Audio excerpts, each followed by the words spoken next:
ఈటీవీలో దాదాపుగా సరికొత్త సీరియల్స్ 6 సీరియల్స్ ప్రసారం కాబోతున్నాయి. ఈ సీరియల్స్ కోసం ఆడియన్స్ అందరూ కూడా చాలా ఈగర్గా వెయిట్ చేస్తున్నారు. ఇక ఒక సీరియల్ ఎండ్ కాబోతుంది ఈటీవీలో. ఆ సీరియల్ త్వరలో ఎండ్ కాబోతుంది అంటూ, అలాగే లాస్ట్ డే షూటింగ్ అంటూ సీరియల్ హీరోయిన్ అయిన యమున సోషల్ మీడియా వేదికగా షేర్ చేసుకున్నారు.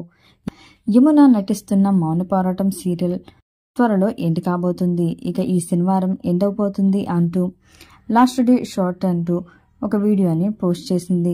అలాగే యమున నటిస్తున్న సరికొత్త సీరియల్ ఆరో ప్రాణం, అలాగే ఆ సీరియల్ ప్రసారం కాబోతుంది. మరి మౌన పోరాటం సీరియల్ని మీరు కూడా మిస్ అవుతున్నారా? అలాగే ఈ సీరియల్లో మీకు ఎవరి క్యారెక్టర్ అంటే ఇష్టమో మీ అభిప్రాయాన్ని తప్పకుండా కామెంట్స్ ద్వారా తెలియచేయండి. ఇలాంటి లేటెస్ట్ వీడియోస్ కోసం ఇప్పుడే మా ఛానల్ని తప్పకుండా సబ్స్క్రైబ్ చేసుకొని పక్కనే ఉన్న గంట సింబల్ని క్లిక్ చేయడం ద్వారా మేము పెట్టే లేటెస్ట్ వీడియోస్ని నోటిఫికేషన్ రూపంలో ముందుగా మీరే చూడగలుగుతారు.